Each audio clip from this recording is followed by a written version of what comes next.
What's up, everybody? I'm Ernest, and today I'm going to be teaching you the game of chess. First thing you got to learn when you come up to a chessboard is you want to make sure that the board is set up correctly. The chessboard is made up of 64 squares, alternating light and dark, but the bottom right-hand corner always needs to be a light square. So when you look at your board, you want to make sure that the bottom right-hand corner is a light square. Next thing you might notice is that there are letters and numbers on a lot of boards, and that just tells us what the names of the squares are. So you see that the bottom and the top are labeled with letters going from A through H. And those are the names of the columns, or what we in chess called files. And then you have 1 through 8 indicating the rows or ranks. So those go 1 through 8. And then you just combine them to find the name of the square. You always say the letter first. So this is A1 down here. This is H1. This is H8. This is A8. And you go from there. Next, let's learn the pieces. So the first thing you're going to learn is that the most important piece in the game of chess is the king. The king is the tallest piece on the board. It typically has a cross on it, just thanks to the European influence on the game. But the king is the most important piece. You got to protect your king at all times. Don't lose your king or you lose the game. The king starts off on its opposite color. So the king starts off, if you got a dark king, it's going to start off on a light square. And the king moves one step in any direction. I like to say the king is the most patient piece. It moves one step in any direction, forward, backwards, diagonal. So from the center of the board, it has 8 options. It can go forward, backwards, left, right, or diagonal. One step at a time. All right. Next piece we're going to learn is the rook. The rook, you have 2 rooks. Rook look like columns or files. Sorry, they look like columns or guard towers. Some people say they look like castles. And they start off in the corners of the board. Rooks move in straight lines, forwards, backwards, left, and right, but always in straight lines. So this is the move of the rook. This is the move of the rook. The rooks move as far as they want. Okay? And what I'm going to show you now is something very important. When I said that the king is the most important piece in the game, you want to protect your king and keep your king from getting checkmated.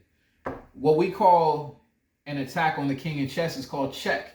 So this rook, we just learned how the rook moves. You see how this rook could move all the way down here and get this king? That means this king is in check. If there's an opponent's piece attacking your king directly, your king is in check, and you got to get your king out of check.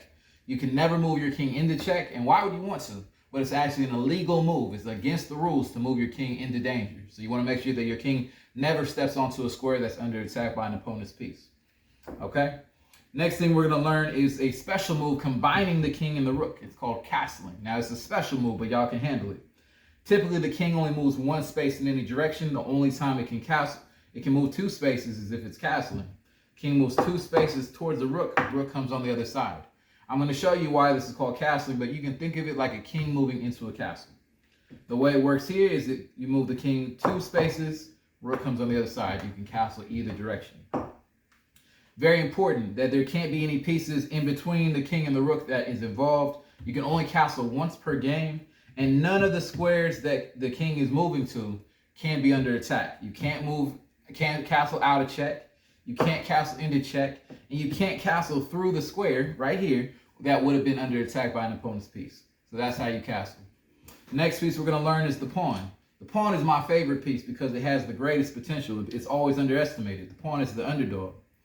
Pawns, I like to say, are the most courageous piece. They never back down. They never move backwards. Pawns always move forward one step at a time.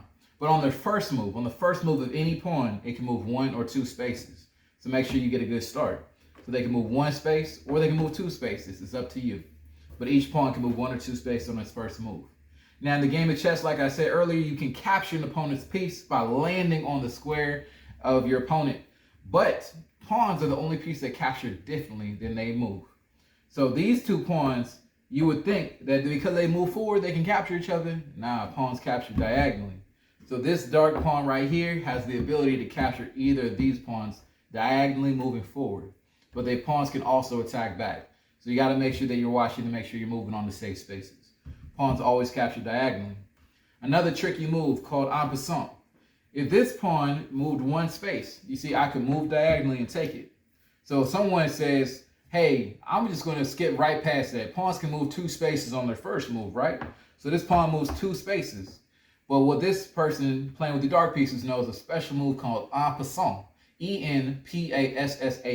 It's a French move. The French made it up, but it's a standard rule in the game of chess, and it means that a pawn that moves 2 spaces, I can take with my pawn as if you only moved 1 space. It's almost as if you tried to be slick and get past me and I took you on your way there. But you can only do that right after I do it. If I move another piece, I can't do it again, right? I gotta take you en passant right after you move 2 spaces. En passant once again, if a pawn moves 2 spaces, your pawn can take it as if it only moved 1 space. Last thing about the pawn is that if you get a pawn all the way to the other side of the board, it can become any other piece at once, including a queen, which is why oftentimes chess sets come with extra queens. Let's get to the next piece. The next piece is the bishop. The bishop moves diagonally. It always starts off next to the king and queen, and they stay on one color the whole game. Bishops move as far as they want, diagonally. They're a tricky piece, but they're really good. They're long-range pieces. So you can see it moves diagonally and stays on the same color the whole game. Pretty easy to figure out. The queen is the next piece. The queen is the boss piece. It's the most powerful piece on the board. Power meaning it has the most ability. The queen from the center of the board can move as far as it wants in any direction, moving forward, backwards, left, right, or diagonal.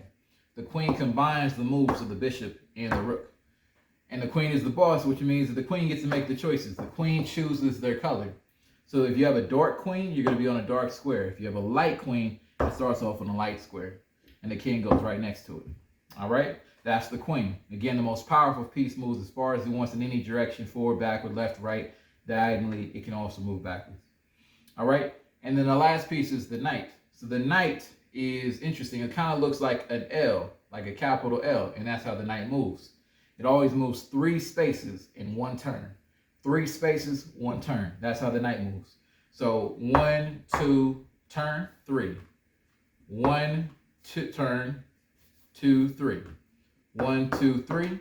1, 2, 3. It's kind of like the waltz. 1, 2, 3. But it always moves 3 spaces.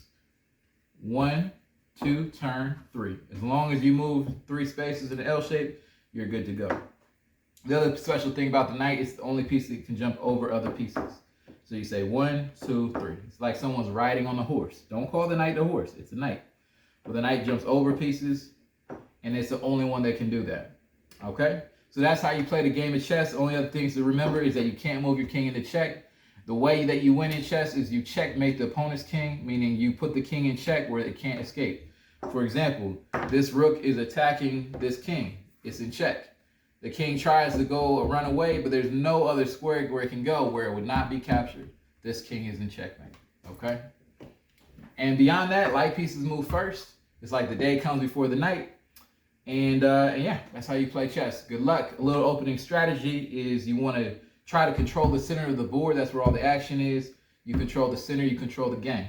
Next thing is you want to make sure you get all your pieces in position. As soon as the game starts, as soon as the ball is hyped, everyone gets in position. So try not to touch your pieces early in the game more than once until everyone's in the game.